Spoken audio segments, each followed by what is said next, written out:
This episode of Capes and Lunatics is brought to you by Tweaked Audio. Get awesome headphones, go to tweakedaudio.com and use the coupon code Southgate to get 30% off, free shipping, and a lifetime warranty. Or you can get there through the link on our website, southgatemediagroup.com. This is Brian Edward Hill, and you're listening to the Capes and Lunatics podcast. There's a thin line between heroism and madness. Here the line fades to nothing at all. This is a world of Capes and Lunatics. And nothing is off limits. Hey, what about that Capes and Lunatics podcast? What about us? What's about it? Nice! Alright, you probably tell from our voices, it's a Saturday afternoon. Some of us had to work, other of us had to drink. Yes, that would be me. What? Lunch's not over? No, not me. Oh. I'm still on the non-alcoholic here. Oh, I was going to say, Charlie Esser, you're not going to hell, are you? No. Well, I am. For other reasons. For that. Yeah. For other reasons. All right. I know what I did. All right, let's get started. Capes and Lunatics 97 starts right now. Welcome to the Capes and Lunatics. I am Phil. That shy, bashful young lady over there is. Hey, y'all, it's Lil Hellfire. And that pious, sober fellow over there is. It is Charlie, the Professor Esser. It's a pleasure once again.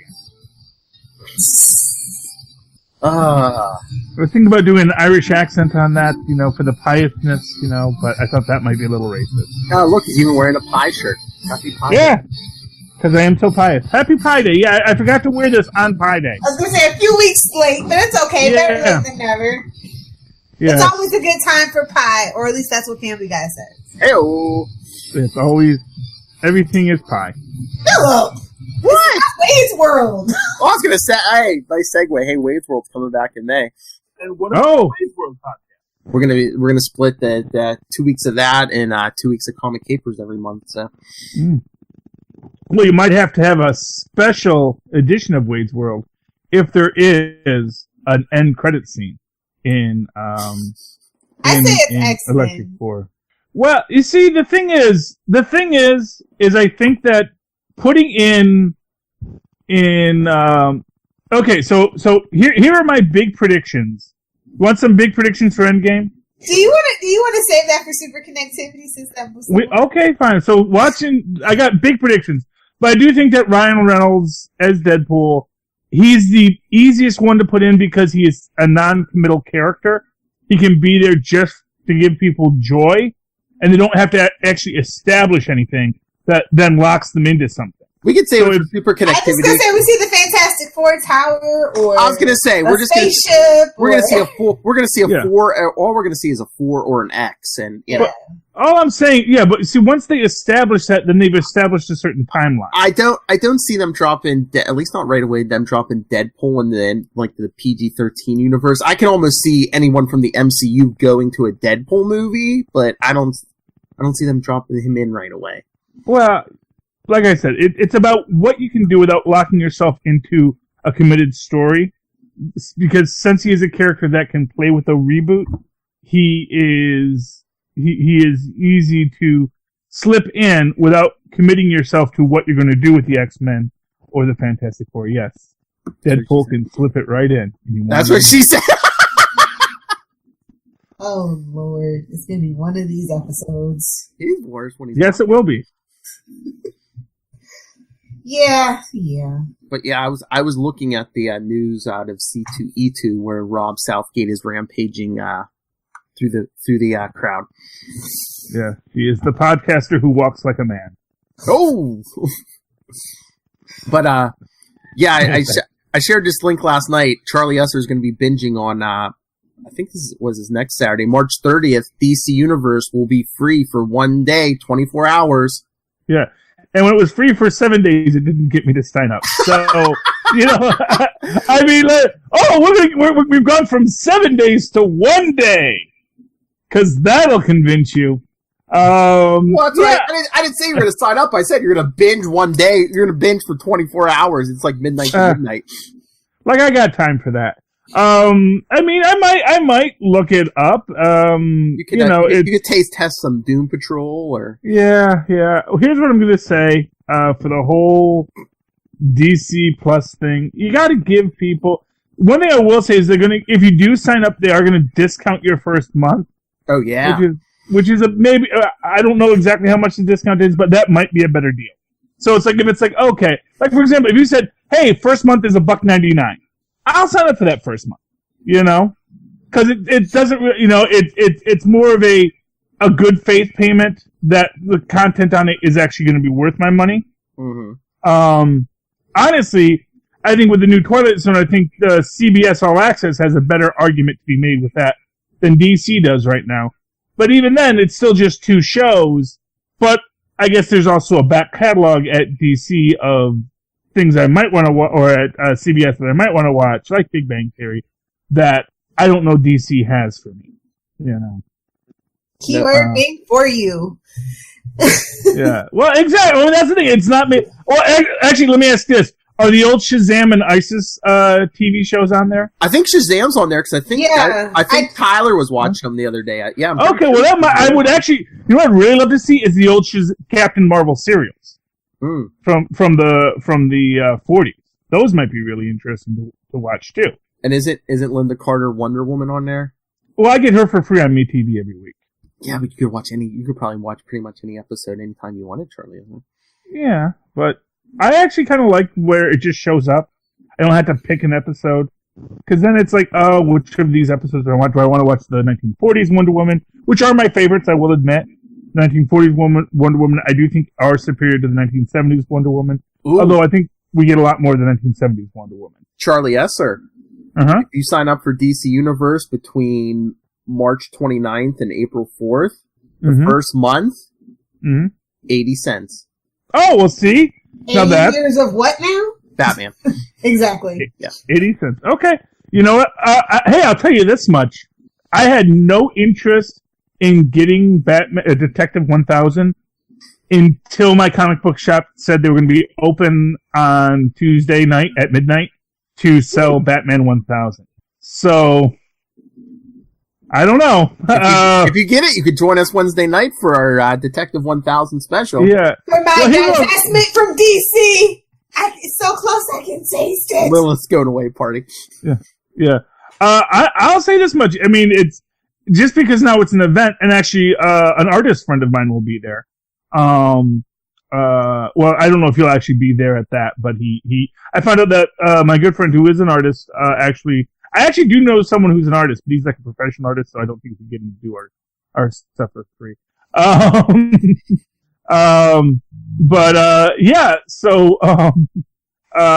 He actually lives right by my comic book shop, and I found out that's the comic shop he goes to all the time too. Yay. So Charlie Esser and anyone watching this can join us Wednesday night for Detective 1000 special. Okay. Yeah. Now I'd have to read the book see, and actually, now what day is that?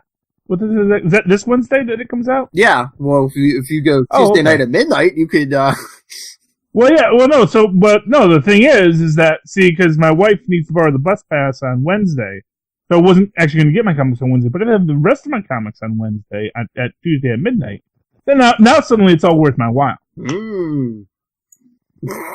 Thinking. There you're thinking. Now I'm thinking.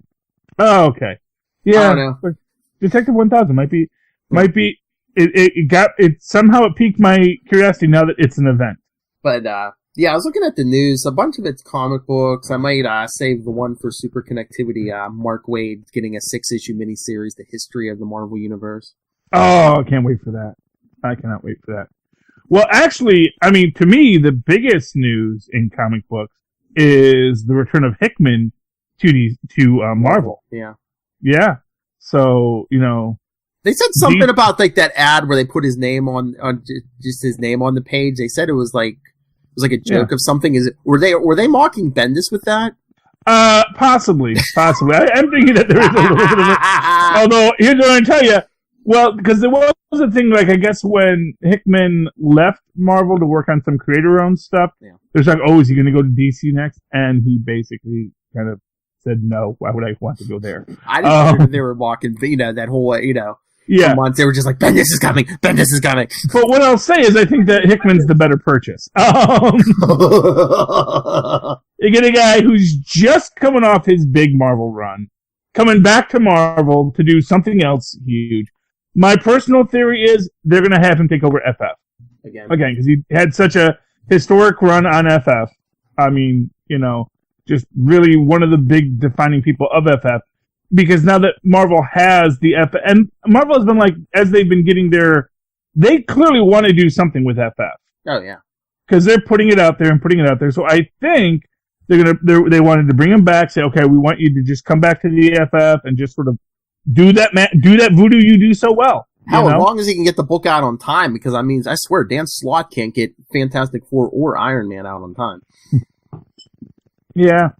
Well, yeah, I never want to blame one person on those kind of books. Well, both those books are running late, and he's like the common factor between the two of them. Okay, yeah. I know. I just don't want to. It could be the artist. It could be the writer. It could be the dang colorist. Who's doing the coloring on that? It's never the colorist, fun fact. Yeah. Isn't that all, digital now? I hope not. I don't know. I'd hate to think that colorists... Unless there is a colorist using a computer. I was going to say, I think it's probably someone using a computer, yeah. Yeah, so, because that is a real art form, coloring, I still can't stand the lines. I can't, man. I'll be honest with you. I have never been good at... Take your time, Charlie. Colored pencils. I don't take my time. That's my problem. This is like my 6-year-old. Got to take your time, man. Stay in the line.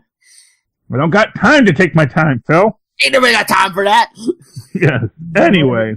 All right. I didn't get a chance to talk to either of you about this. Who watched Gotham this week? Yeah, I saw it. It was on. Yeah.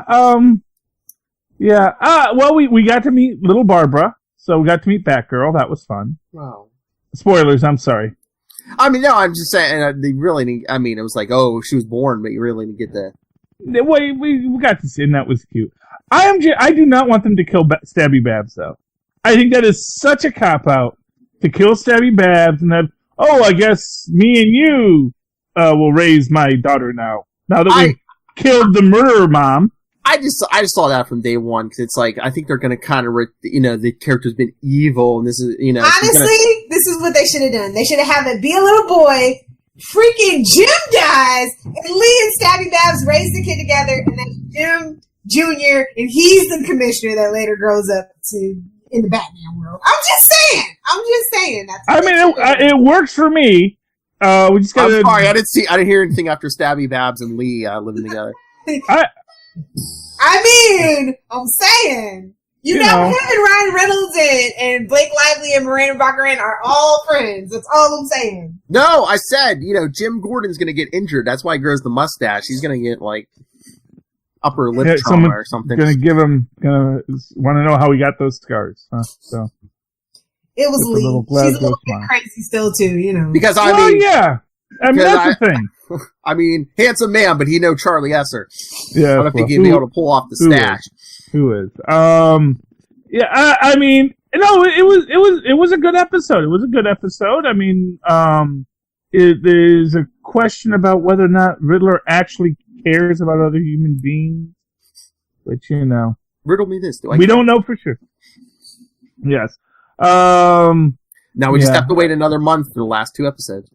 Well, we're all in the same boat in the Arrowverse too, so. Yeah. Well, yeah. Did you see Charlie? I think it's like 2 or 3 weeks until another Orville. Yeah. Well, May sweeps, baby. May sweeps. Yeah. Well, yeah. I guess I want to save that. Actually, what makes me maddest is apparently their Legend still isn't back. April 1st. April 1st, April Fool's Day. So okay. Phil's birthday. So a week from this Monday, yes. Okay, well that'd be good. Well, they did that last year with Supergirl. They saved Supergirl till April or May. Well, that needed an obvious retooling. That didn't help. Okay. Oh, did you guys finally see The Crier? Yes. Yeah. Yes, I did. Yes, it aired, Lilith. That's when I saw it. When it aired. I'm sorry. Okay. I watched it this morning. Okay, because as I say, Channel 11 does not like my TV. Pigs! Yeah. Yeah, they're rough on that. But New Jersey, Bermuda Triangle, same difference. yeah, well, it's just there's certain channels. Some channels come in really nice, some channels do not. And for whatever reason, the CW is the one channel that I can't get on DirecTV now, because I'm guessing they don't actually have a direct streaming service. So, because I think that's what they'll put you on DirecTV now if you are a broadcast station with a direct streaming service. CW has an on-demand service, but I don't think they do because they're not really a network in the same way that like ABC is. They don't really. They have their late night content, but they don't like have a day shift content. So I don't think they actually have a full streaming. Mm-hmm. So that's my take on it. I don't know how true that is, but that's just my guess on it. And so that's like the one channel I don't get that. Because actually I do have My 9, which is weird. I have My 9, which is actually the Fox affiliate, but not CW. So it's weird. But actually, My 9 isn't the Fox affiliate. It is simply an affiliate owned by Fox. Yes, I was going to say that's how the My TV worked there. Yeah. Yeah. So anyway, but yeah, this is the wonderful world of broadcast. So Charlie, what did you think of John Cryer as Lex Luthor? I thought he was a fantastic Lex Luthor. I'm going to say that. I'm going to say I thought he was exactly what I expected from a Lex Luthor. In the fact that he was clearly the whole time he and he did exactly what I thought. They played him as a little bit vulnerable, but also straight up evil, very manipulative. I mean, perfectly manipulative to the point where if you were not so cynical about, we know this is Lex Luthor, you must have said, oh, is he like actually a nice guy deep down? Are they going to like really humanize Luthor? No, they're not humanizing Luthor at all. This was all part of his plan, right down to getting Jimmy Olsen shot. I figured it was him, because when they were like, oh, Manchester Black shot him, Lilith, I'm like, Manchester Black ain't being that subtle. Come on, not on this show. No. Yeah. Now when he's got the big old staff of Ra Rabin gun. But isn't it interesting that basically they waited this long for a big bad in the whole season of Supergirl, and Red Daughter we get a little update on too, and it's just like, oh, come on, Supergirl, stop. Oh, yeah, isn't Lex like running Red Daughter next episode or something? Exactly. Yeah. But they did give us that shout out to the Christopher Reeve movies, with Lex and Otis, and even gave us a Mr. Smucker! So now you know why I hated it. Oh. I told you exactly what, if you go scroll down a little bit. Yeah. I said what I said and I meant it. Okay. Well, that's fine. Not everything is for everyone, Lilith. Exactly. Supergirl is not for everybody. Yeah. And it's like, is this the first Lex with a beard? Why the beard? Actually, no, it's not. This was actually kind of fun because I was watching the Teen Titans Go episode, where they become villains and Robin becomes Dick Gravestone. Yeah. And I realized he's got the bald head and the beard. Yeah, but he's not a Lex. Well, he's kind of meant to be a Lex Luthor. I know. Variation on the theme, Got the little business suit. I mean, because I don't think they were going Breaking Bad with that. I think they were going. So. This is the first Lex Luthor with a beard, but I think he pulls it off wonderfully. It's the Mirror Universe reference. Like I said, it's that. Yeah. I told you, it's the evil Alan from 2.5 Men. Yeah. Literally. The only problem with that, Lilith, is that Alan was evil in 2.5 Men. It's like I always say, man. You always think, oh, they come from the evil universe. It's like, how do you know we're not the evil universe? All right. I actually think we're the evil universe, and we're going to meet our doppelgangers. And go like, okay, well then go watch the movie Us, and then we can discuss. Well, I was going to say, it's the rich. I want to see that. It's the rich, successful version of Alan Harper. Exactly. Money is the root of all evil. Yeah. Running a pyramid scheme on his friends and family. I'm going to tell you, the biggest surprise to me in that was that Lex actually was sick. I was certain that this was all some other thing he was doing, that he actually didn't even need the cure. But when I actually took the cure. It's like, oh, okay, I guess he was. I really thought that everything right down to the sickness was awesome. Well, they kind of did that in the comics, like in the 90s, because like he was strutting around for years. I think Byrne started it when he was wearing a kryptonite ring for every second of his life, and then he wondered why he got cancer. And it's like, well, kryptonite's still a radioactive substance. It may not hurt Well, and also, come on. as quick as Superman, but if you're wearing a radioactive substance on your hand for years, you're going to get cancer. Also, Superman was X-raying him up and down, if you know what I'm saying. Come on. Well, yeah, that's that, you know. That is his one true love. Sorry, Lois. Sorry to break it to you. I'm going to tell you, you know, well, I don't know if it's love. You know, like I said, I've always believed that Kryptonians are... they fall for that double L. Exactly. It's that sonic vibration of the double L, and that's their thing. That's what Lana gets... Lang, Lois Lane. Yeah. That's what is like all the way back to his mama named Lar, you know? It's like, that's what the House of L really likes. That's why they're called the House of L. Paging Editors. Yeah, well, no, it's the House of L, because we all know what the House of L likes, you know? God. Philip! Back on track, please. But no, why? At first, I was like, since they did that in the comics, he cloned himself a new body. I was thinking, are they going to do something like this in the show? But I was going to say, if they wanted to ever recast eventually, that's what they could do. He could clone himself a new body. Well, of course. But why would you want to? Well, I mean, say if John Cryer doesn't want to play the part anymore or something. John Cryer wants a paycheck. That's the one thing I know about John Cryer. Yeah, not for nothing, yes. He wants the paycheck, and, he chewed the scenery. So unless your name is Ben Affleck, most people like playing the superheroes when they get cast. Or the supervillains, you know? I think Ben Affleck liked playing the superhero. He just likes something else more. Yeah, well, whatever it was. I am not on camera. I was going to do something else. Depending on what you were going to do, doing it while you're not on camera might be the best idea. I was going to say, yeah, we don't need to see you grabbing your It wasn't really the booze, per se. That's just okay. We don't need to see you grabbing your own boobs. Okay. Oh my god, I get that visual. Anyway. Yeah. Anyway. The best news I heard all day. They are willing to recast Ezra Miller. That's what you get when you say you're going to write your own damn screenplay and nobody asks for your freaking opinion. Really? They heard us? They're recasting him? If they need to, and I say they need to. Yeah, we don't need no dirty Flash. We don't need no dirty looking Flash. Come on. Yeah. Well, yeah. Get Greg Gustin on the phone. Yeah. No. How dare you? You know, it's Ezra Miller's not a big enough name to helm a Flash movie because on top of the fact that they totally botched Justice League. I'm just saying, and they're not getting Flashpoint. There's no reason to see a Flash movie. Just saying, Ezra Miller.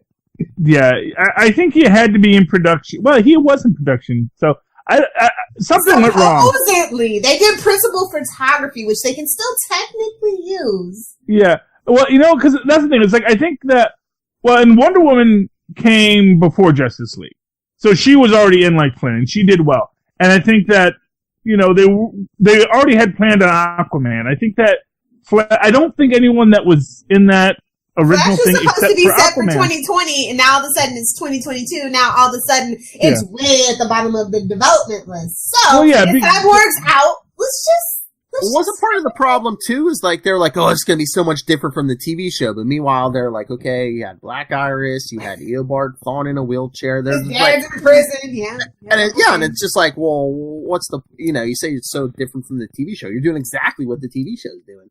Yeah, but I also just think that maybe they want to look at some other catalog characters rather than anyone that was in Justice League. Yeah.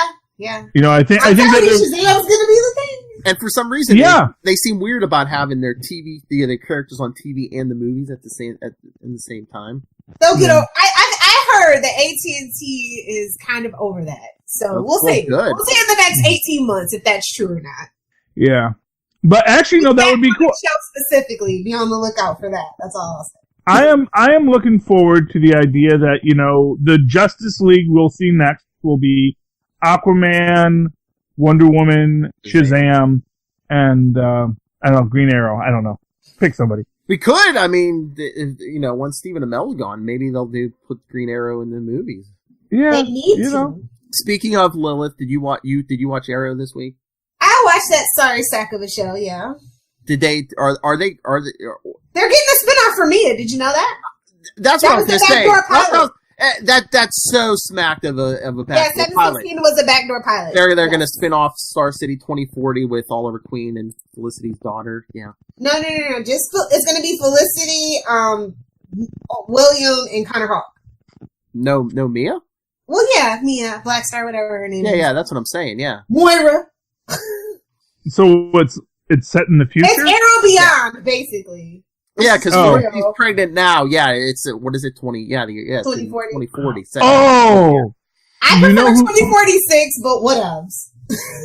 You know who they should have in a Justice League film? Nightwing. So they can say, because that way you just sort of move Batman off the table without really having to discuss it, and you just have, I used to work with Batman kind of guy, and but I'm so much better than Batman. Yeah, look at my butt and my hands. There's my drop for the day. You do it to yourself, bro. You do it to yourself. That's fine. I wish I got. I love Ben Reilly. Anyway, but there's lots of things DC can do to sort of resurrect their dreams, and what they will do is they will do what they should have done from the start: is have a bunch of standalone films, and then take the ones that really work and bring them together into a larger universe. Well, my plan to fix the DC universe. Lilith will fix it, because Lilith fixes everything. My answer is to scorch the earth, bro. Give it a rest and come back. Because everybody's out of good ideas. It's only bad ideas that I've heard. Well, is that literally only bad ideas? Well, is that the whole point too? Is like it's so bad because they build on like tainted earth. I mean, they build on they were forced to. I mean, Man of Steel wasn't supposed to be, the whole beginning, and then we can all just blame Nolan because he didn't want anything to do with it. Yeah, but then Batman. Yeah, but then Batman v Superman. Ooh, you're making that kind of your. They again. I mean, as much as you hate Mark, how do you kill Superman in the second book? Like, just they did too much. They wanted the Batman Superman fight. They wanted to bring in Wonder Woman. They wanted the Doomsday story. No, we're not gonna rant about DC. We're gonna do happy stuff. Let's talk about something else. Arrow, though, I'm so happy that it has an end game in sight. So we can sprint to the finish line. So yeah. I'm sorry. What's in sight, Lilith? What's in sight? The ending of Arrow, because next season. 10 episodes, oh my god, that is perfect. No, she said that there's an end game in sight, so. Yeah. Oh! I mean, they don't have it. Marvel doesn't have a trademark on that term. Subliminal advertising. No. Exactly. They even got Little Hellfire. Whoa, what angle is he giving us on that camera? I had to set this phone down for a second. Hell. Yeah. Hell. So I'm showing you my dirty ceiling. So how many times he's did that before? Yeah, well. Anyway. Flash. Finally, Nora's on the timeout. I'm very excited about that. Oh yeah. I needed a month break after the stupidity of what that episode was. Yeah, they found out Nora was working with you, Bart, and Barry locked her in the pipeline. Yes. Yeah, but didn't everyone say that from the start? At least everyone on this show. Well, yeah, but I mean the character. They didn't know. Yeah, they finally found out in the show. So yeah, but it's kind of like when Lois Lane eventually does find out about Superman being Clark Kent. You kind of want her to go yeah, that's kind of obvious now that you say it.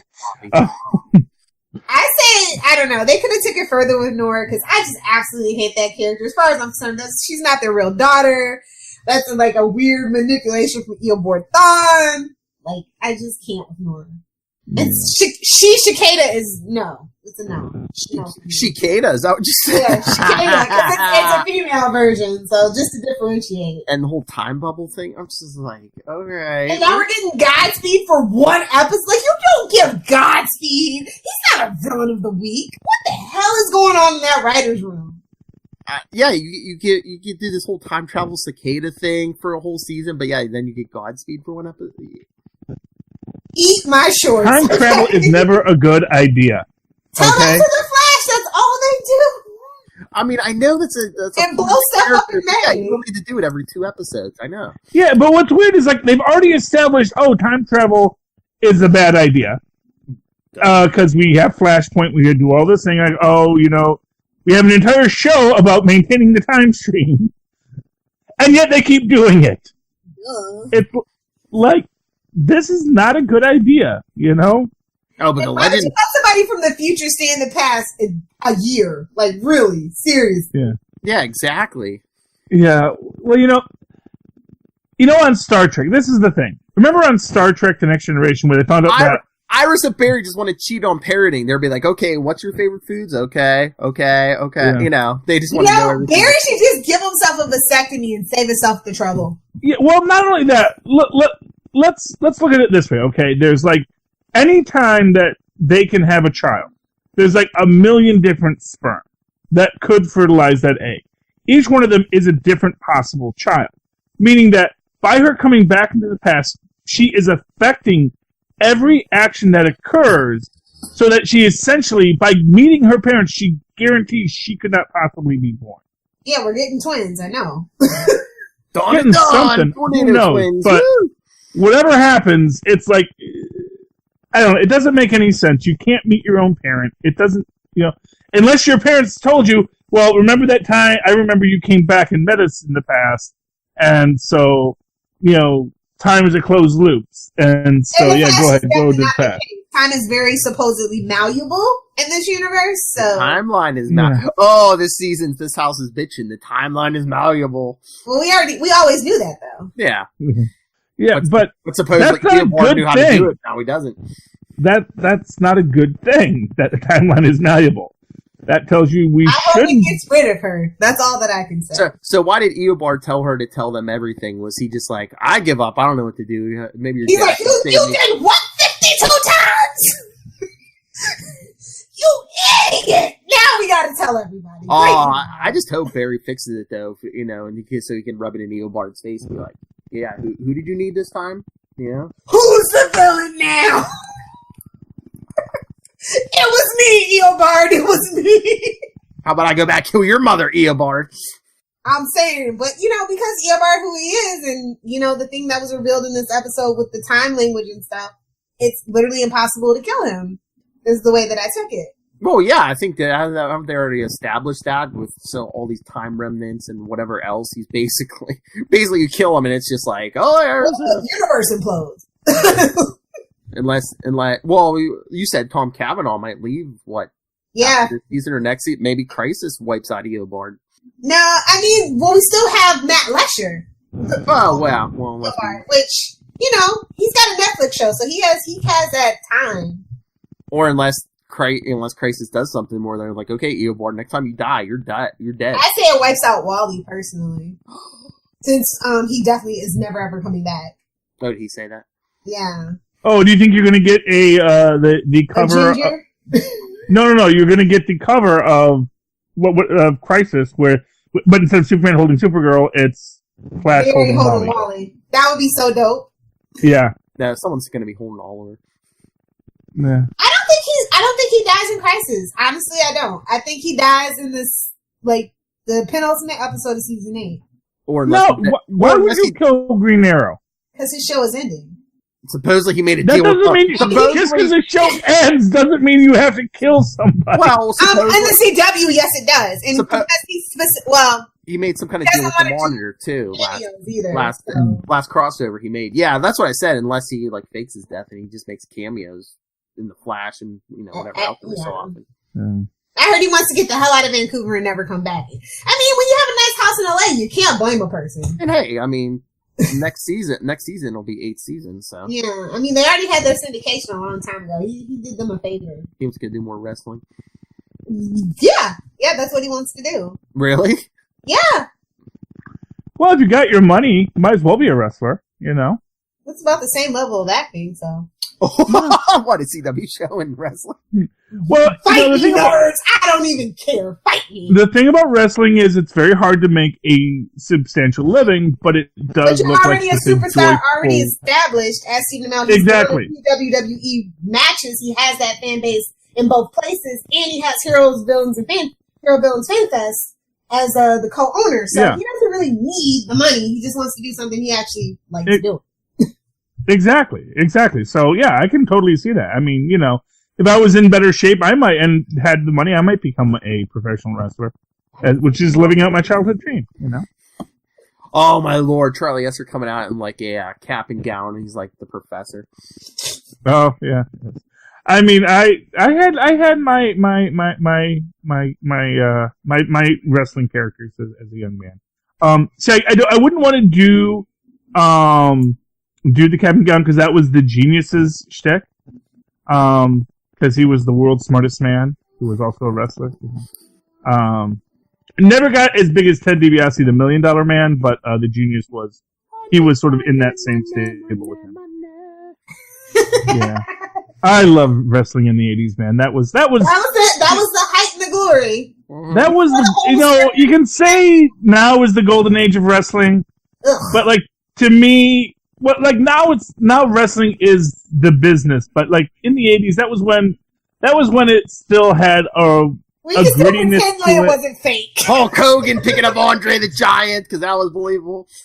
Yeah, that actually, I tell you that was when my childhood ended, man. When he dropped it. Childhood ruined. Yeah, no, it's like anytime anyone talks about childhood ruined, it's like I saw Andre the Giant do a heel turn. Okay, don't tell me. Oh, superheroes are girls now. That's destroyed my childhood. They let a Ghostbuster be a woman. That ruined my childhood. It's like, do you know what a childhood being ruined is?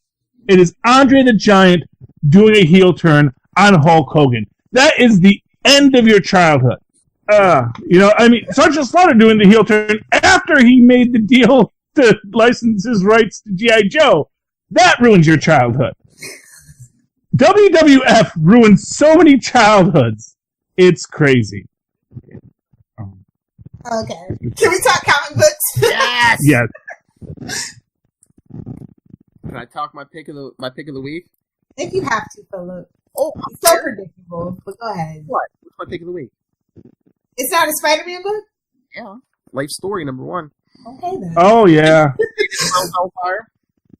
I enjoyed it, but it's not my #1 pick. Okay, well, why do I have to be just like you? You don't! But I knew it was a Spider-Man book, and I knew it was that one, because you were looking so much forward to it. I know. But yeah, as we've said before, it's what if Spider-Man aged in real time, so the first artwork was stunning, by the way. Well, yeah, isn't it? It's Bagley. So, yeah, Bagley's like one of my favorite Spider-Man artists. Charlie Esser, are you there? I'm here. I'm just texting Tristan. I'm sorry. Okay. But yeah, no, so yeah, it's what if Spider-Man aged in real time? So of course the first episode takes place in the 60s. This is 1966. And Peter Parker's, of course, just like in the old comics, Flash Thompson's ready to go to Vietnam, and Peter's thinking, well, if I have power, should I use them overseas? And, do I have a responsibility to use my powers overseas? But yeah, he should have been the new Captain America. What's up with that? Well, there is a Captain America, Captain America and Iron Man are here, and they're basically on two different sides of the war.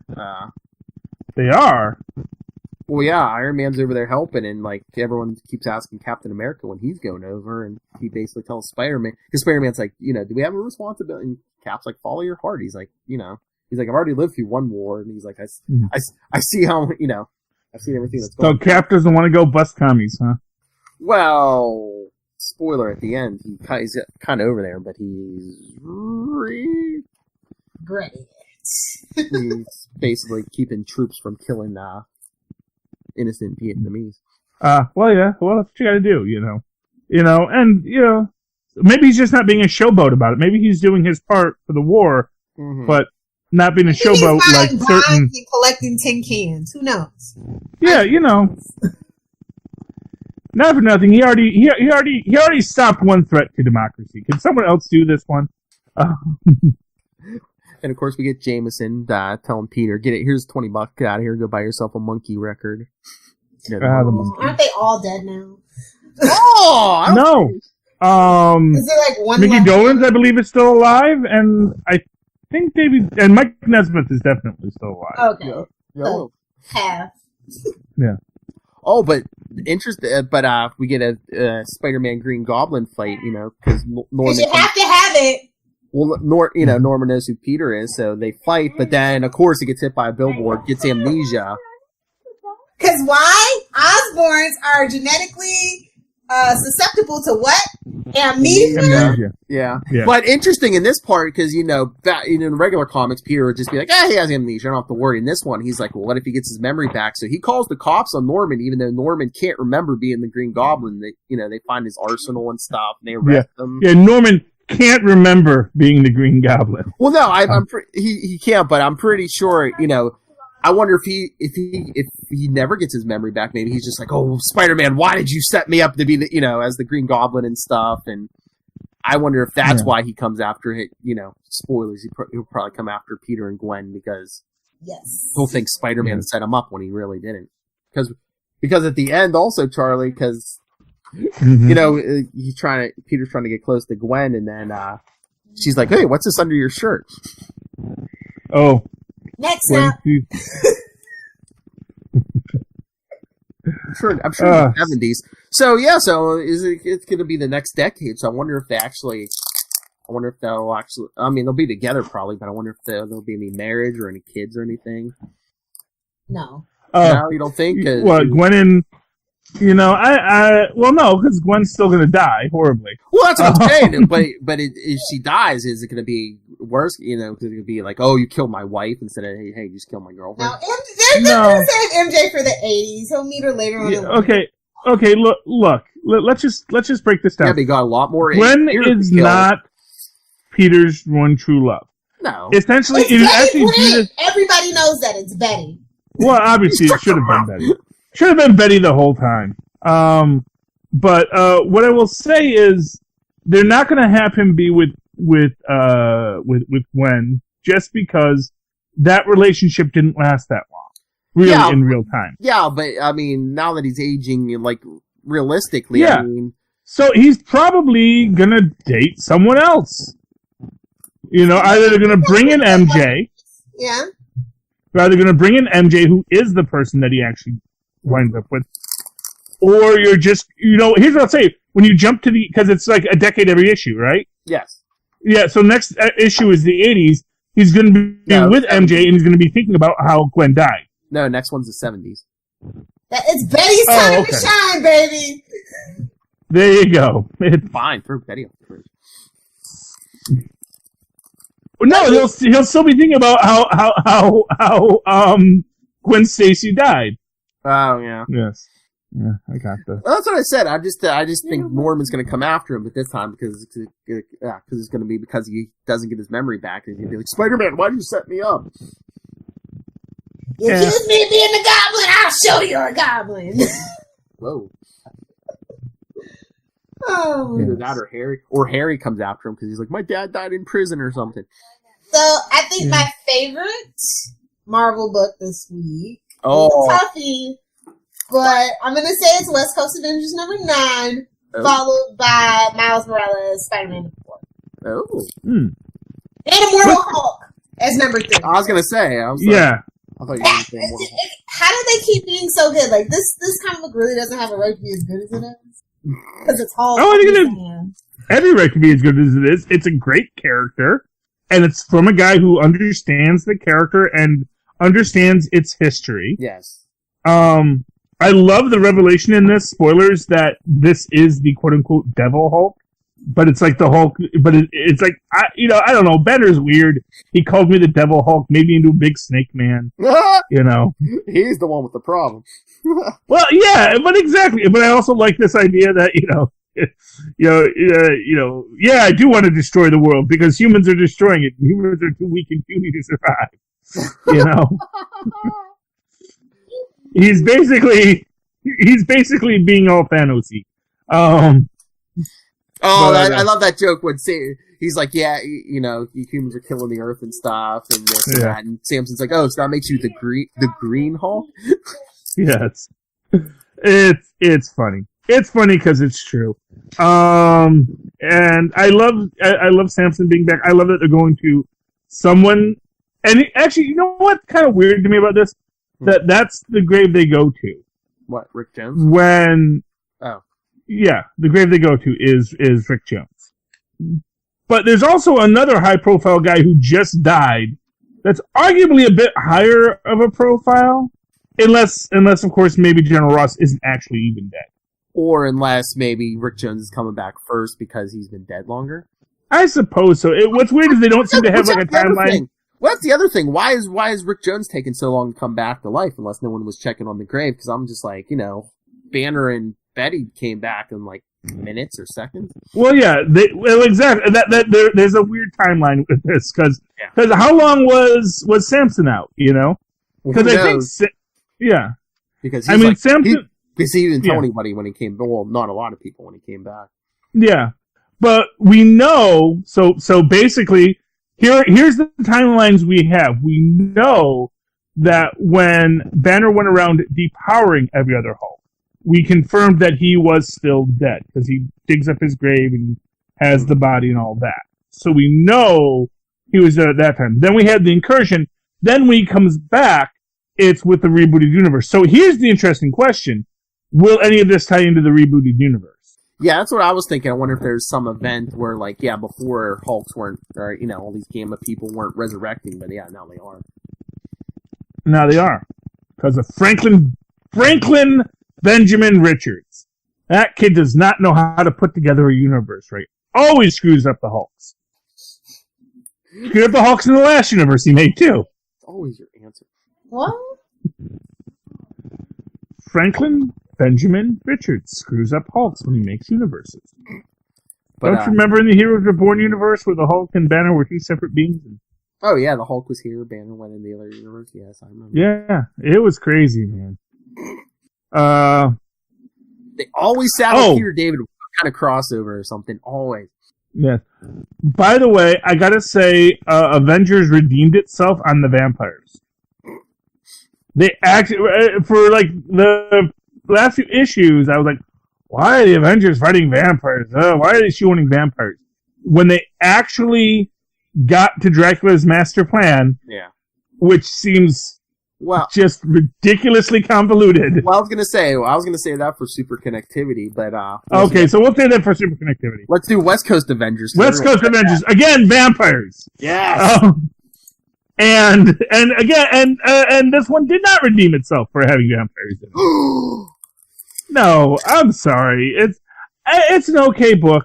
Lilith? I don't know why Lilith finds this like the best Marvel book of the week, but I like vampires and I like Kelly Thompson's storytelling and I love the artwork. So okay, well, I mean, I'm not saying it's bad. I like vampires and it was fun. It's fun. That's what a comic book should be. Okay, it is fun. It is fun. I just the last minute reveal about the last panel reveal of Kate's mom, which I guess now we know why she's still alive. I think it's fun when they focus on characters. Like, I'm not big on, you don't have to advance the plot forward every single issue if you're going to really give me a good character study. So I think that's another reason why I just... Yeah. No, I'll say this. As characters, I think it's neat. The whole... I guess the whole everyone has powers thing is a little weird to me. Now that Ramona has powers now too. I mean, I guess it makes sense. Thing, yeah. Yeah, I mean, but it's sort of like, couldn't we just have her have no powers? I like when characters don't have powers in the supporting cast. I think that's sometimes the most interesting characters, the ones that are just there, living in this world, but not necessarily have powers. Now, granted, yes, this gives all the backstory about where her brother got the vibranium. Doesn't explain why they both have absorbing powers. Unless maybe they're the children of the absorbing man too. I don't know. Or possibly Hydro Man because he did come from the sea. Hydro Man, you say? If they make these kids Namor's kids, I'm just gonna say no. But I'm disappointed because they're not snarky enough. Oh, yeah. We're just gonna really go there. Yeah. Curious. Yeah, but no, I mean, and I also don't get the whole America as the damsel in distress. Oh, they already started draining her. Okay, I was going to say, they're not going to turn America into a vampire, are they? I hope not. I mean, the real America. Anyway, maybe it's a metaphor. Yeah. Ms. America being drained is not cool, I guess. But yeah, I mean, yeah. I mean, it is okay. I'm not saying it's a bad book. I really like the book. I enjoy reading it. I love the Quentin. I love Quentin in it. Quentin is just always fun to read. I mean, I could probably do without Novar. I'll be honest right there. I'll say Novar. He slips right out of the group. He's fine. We don't need him. We can get rid of him. But yeah, I mean, it's good. I also don't get the whole now I have vibranium armor forever thing. That just struck me as like a weird choice. And also that it like forms armor that she can't take off now. It just strikes me as kind of a weird choice to make for how her powers are going to work. Unless she finds a way to take it off. But I was just like, yeah, what is that? It's just some kind of mutation? Is she a mutant? Well, because I thought, okay, are they going to do like a Ben Grimm thing where like now she's, but it's not, it's like not, I mean, I guess you sort of had that because now apparently she's naked all the time. And I guess all of her fun bits are covered up, so I guess that's going to be a whole issue with her in America. But it just struck me as a weird choice to make for the character. And that it's not all over. It's like she clearly still has a lot of flesh as part of her. There's only so much vibranium on her, and it's like I don't get I don't really understand what they did there. And also with Fuse, isn't his power to merge with anything, not just vibranium? That was the other weird thing because I thought that they had said, oh, he can take on the properties of anything like the Absorbing Man, but now I guess it's implied it's just his vibranium that he can absorb. I thought he could do stuff other than vibranium, unless that's... Yeah, and I thought we'd seen him do it. Maybe we haven't. Learn how to control her powers, maybe? I don't know. She said she's ignored him for years, so... Yeah. Like I said, I mean, I don't mean to be mean at Epic Book You Like, Lilith. I'm just saying, it caused more plot holes for me than it answered. It's a comic book. Sometimes you just gotta roll with it, bro. Okay, that's fine. But you said you liked Miles Morales, Spider-Man #4 also? Yeah.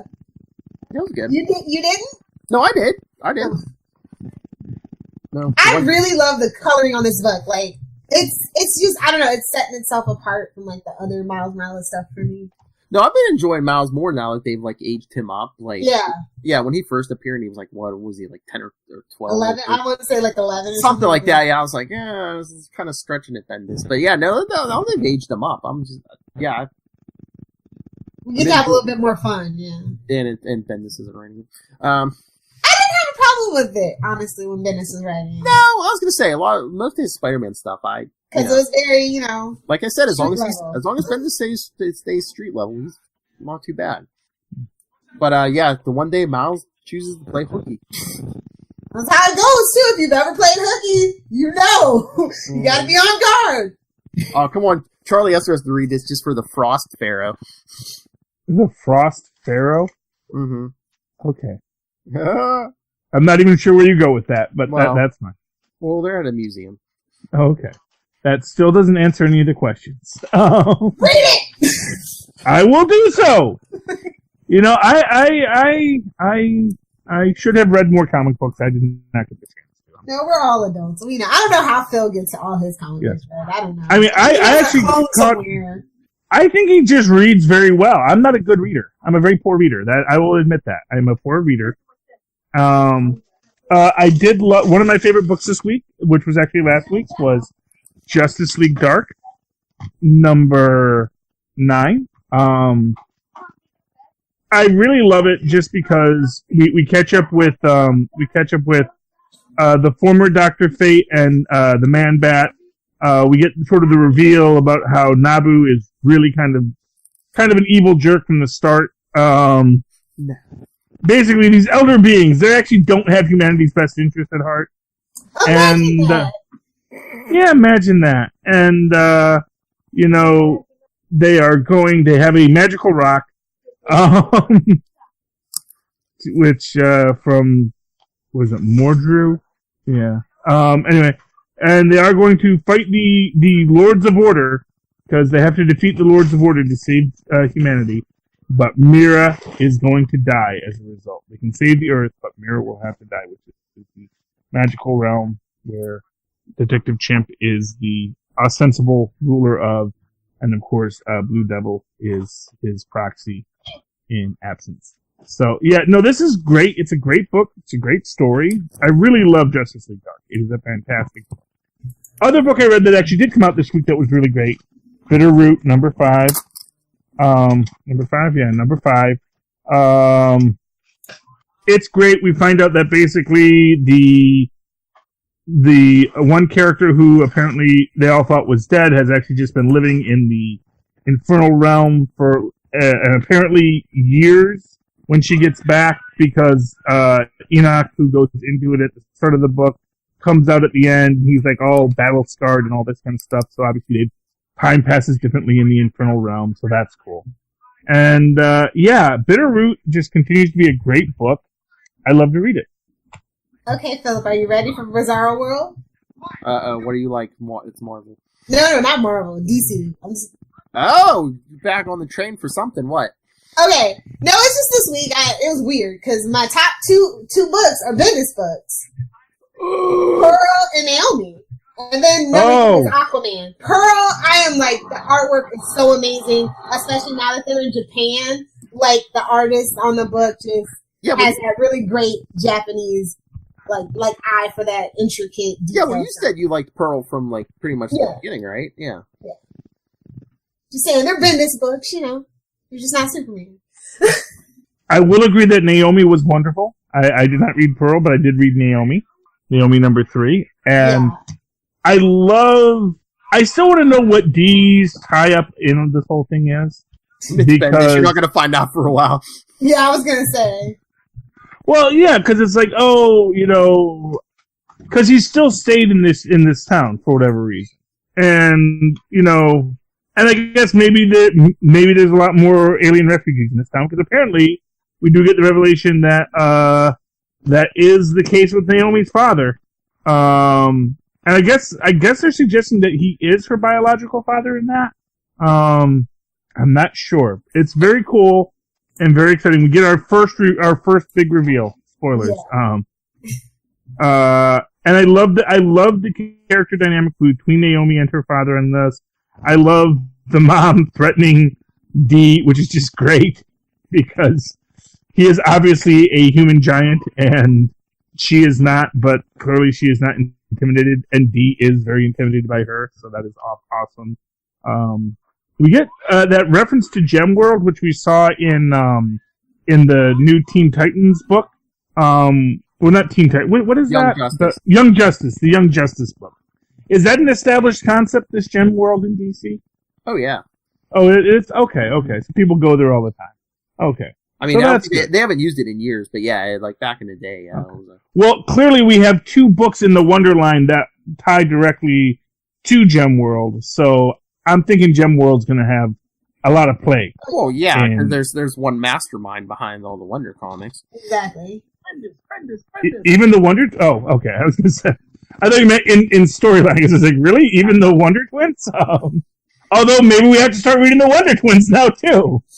It's all connected. Wait a minute. You know what? But that's the thing. But, and often it's in the title you least expect that you're going to get the most important last-minute reveal. That's how they get you. That's exactly how DC gets you. Yeah. Damn crossover events. Yeah, well. Oh, and not for nothing, Bendis is the king of the crossover, too. So, So crossover and stretching it out. Oh, did you read Aquaman this week, Phil? Yes, I did. That was my third favorite DC book. Oh. Yeah. I don't know. It's kind of winding down because it's almost issue 50, so it's about to be something huge, and it'll probably start at number 1 again. I was gonna say, do you think they're gonna finish out this story, gets his memory back, and then they're gonna reboot the number 1 again? Yeah, I definitely feel that's the way we're going, and I don't think that Kelly is gonna be Kelly Sue DeConnick in this case, not Kelly Thompson. Taylor Kelly. Yeah, I think they're gonna reboot with a new artist writer. Oh yeah, new creative team. Yeah. Sometimes they don't, but this time I feel like definitely that's going to be the case. I was gonna say, did they announce when they're rebooting Green Arrow? Because I wonder if they'll do Aquaman and Green Arrow around the same time. Oh, they had. I didn't see that they did. I think everybody needed a break on that front. Well, I know they said it. They're gonna. Of course, we figured they are gonna reboot it. I just don't think they said when yet. Yeah. I think they want to do something with Black Canary too. So, but with the movie, I don't know what they wanted. I think that's where there's a whole crap. I wonder if we're gonna get another Green Arrow Black Canary book. Yeah, I think that's what they're wanting to do because you read the end of it, right? Oh yeah. So yeah, I definitely thought that that's what it was leading to, is another team up book. Especially with everybody so dissatisfied with how Arrow has been handling that thing, they almost have to. And the new movie's coming out so soon. Well, not soon, but soonish. So, the Harley Quinn movie that's supposed to have Birds of Prey, but we get the Huntress and Black Canary in it. Yeah. Is that actually going to be a movie, or is that just being released on streaming? That's actual movie. The Birds of Prey, the Harley thing. That's a movie. I mean, it's Margot Robbie. Oh, okay. She knows some secrets. The Harley Quinn. She must. But the Harley Quinn animated will be on DC Universe. Yeah, the animated. Which I don't like that new Joker look. By the way, I don't think that we ever talked about it. I was just like, I'm not impressed. It looks like I don't know. It looks like everything all meshed together. Like a kid, like a younger kids thing. It's kind of basic. You're basic. Does it look anything like this? Worse. No. Yeah. That is the Joker from the Old Lady Harley series. Oh yeah, he was Harley. I don't know. I think I missed an issue. I picked it up though. I haven't partaken. I missed that was a thing. Yeah. I mean, it has its moment. And this one, here's what I'll say. It's a neat take on a future DC universe that is very unapologetic about, people age and they go through life and things go crazy. So that's kind of neat. And Lex Luthor, I'm not quite sure what Lex Luthor is the president of, but apparently he's taken over a large portion of the world. So good for him. I was rooting for him. Yeah, he's doing well for himself. There's no doubt about that. And then Lex Luthor, president of Australia, activate the machine. Yeah. And then it came out on a Wednesday, which actually came out the Wednesday before. That was very good. This was actually a really good issue. Came out last Wednesday, yeah. But I got. You know what? I don't always get to my books on time. But it had the fact that you get to them, Charlie. We appreciate it. Yeah, and your autobiography. This was a good one. This one I really liked.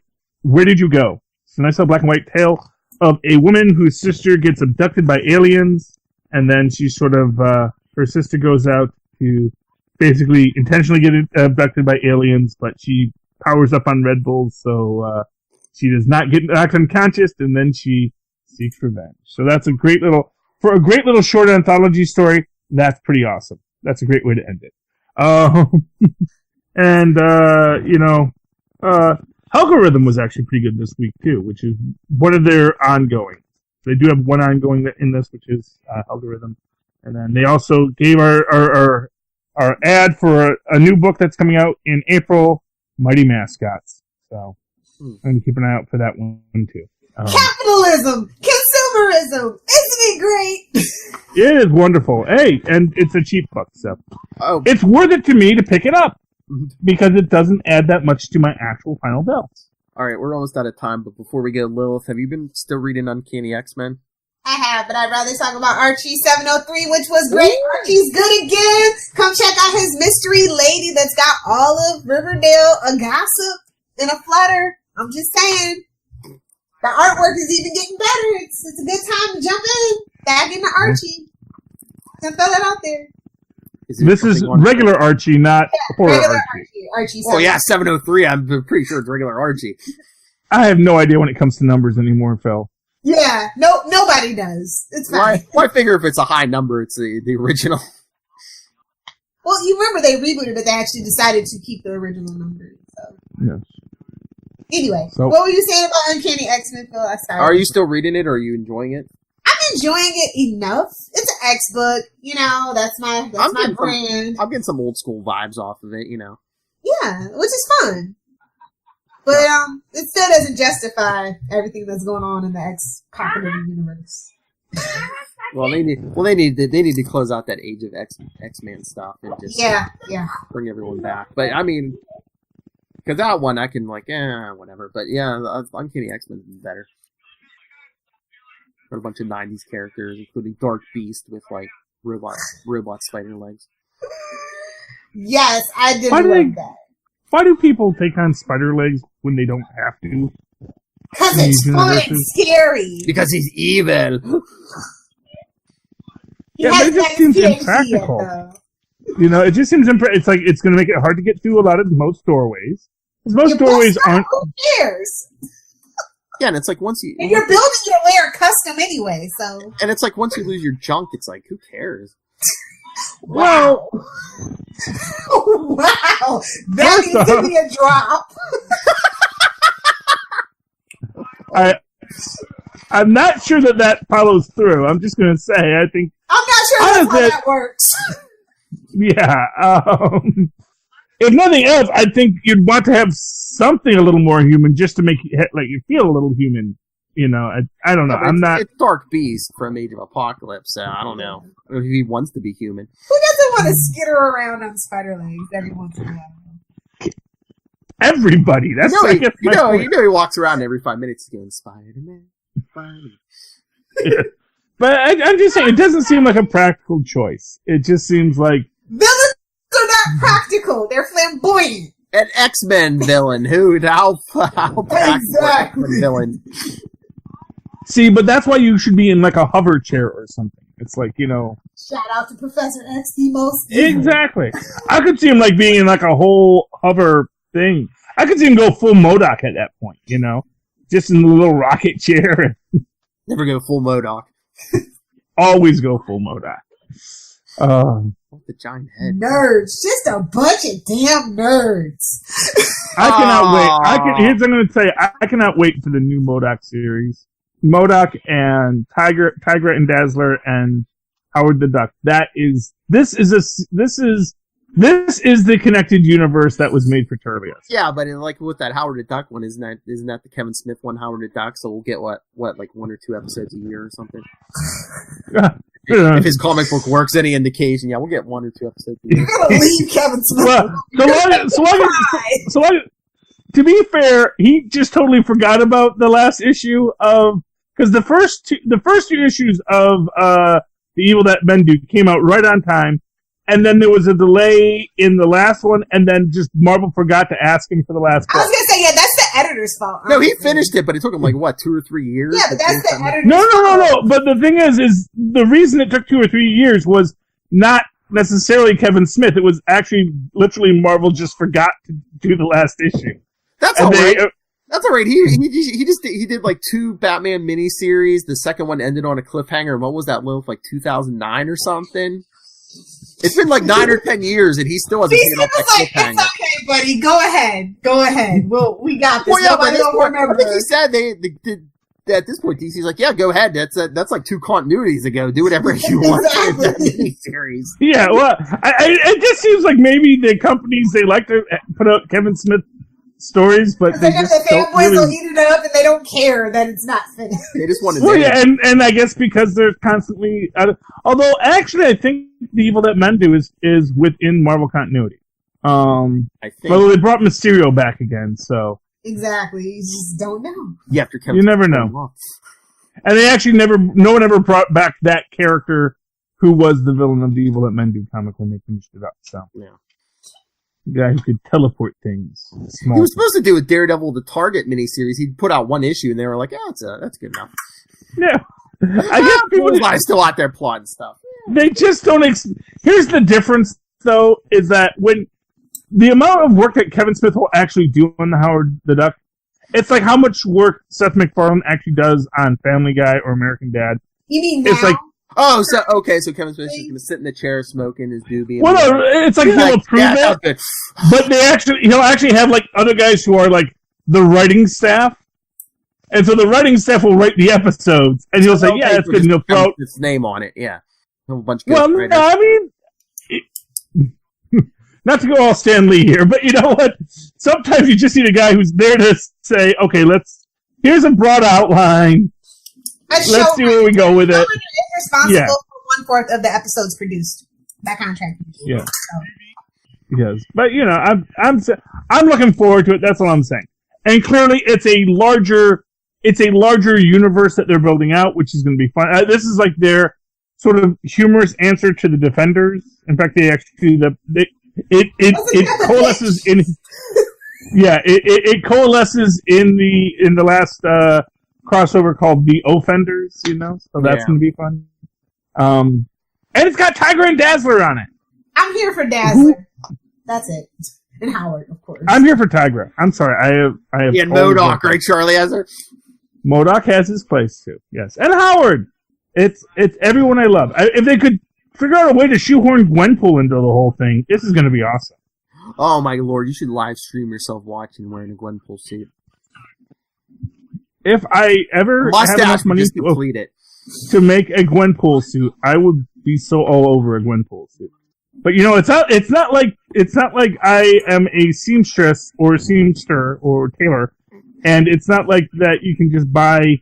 I'm sure you can buy that kind of material that you make superhero costumes out of spandex at places, but not a haberdasher. Well, no, it's actually a PVC. You don't use spandex anymore. You don't use spandex anymore. What is this, Lola? 1978. You don't use spandex for superhero costumes. Lycra, whatever. Who cares? No, it's actually no. I mean, okay. Anyway, okay. There's another material that they use, and they actually call it out. It's like it's a PVC. It's PVC. All right, we're over time, so let's get out of here. Yeah, clearly. Okay. Lilith needs to drink and pass out. All right, so.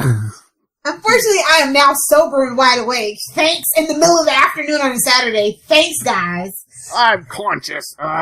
Anyway. If I have to suffer, you have to suffer, Lilith.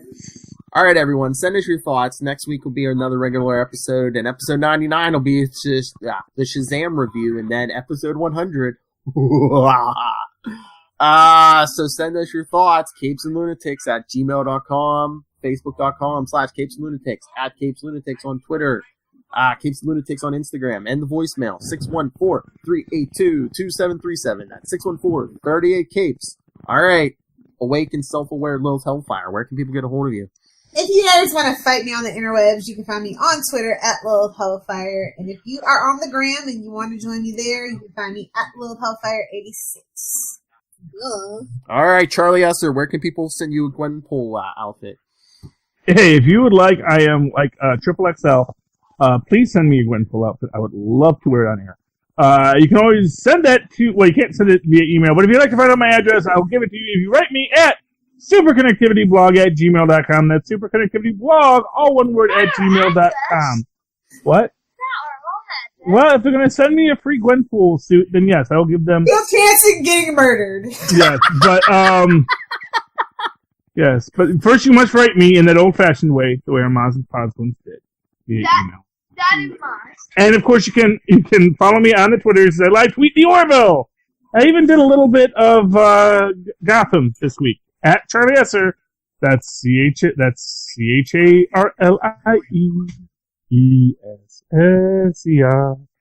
Look for the 2 E's in the middle. For quality. Have you seen Miles and Paul's one? Are you talking about stretchy scuba? Is that the material you're talking about? Well, it is a PVC latex. Yeah, they call it stretchy scuba. Well, okay, I don't know who calls it what. I think it's an underwater breathing apparatus. Its brand name is PVC latex. Okay. So that's what they call it in the comic books, because Big Rhonda actually does say what she makes the costume out of, because she had a bunch of pink PVC latex left over because there weren't enough pink superheroes. All right, Charlie Esser latex, a little Hellfire leather. All right, for another week, we have been the Capes. Ampersand. The Lunatics. There we go. Wow, nice constipated finish, little Hellfire. Anyway, kiss my grits, okay? Okay, Alice. That's Flo. Philip. I'm sorry. Nerd card revolt! Honestly. These young whippersnappers, I tell you, Charlie. I know. Get back here next week, everyone.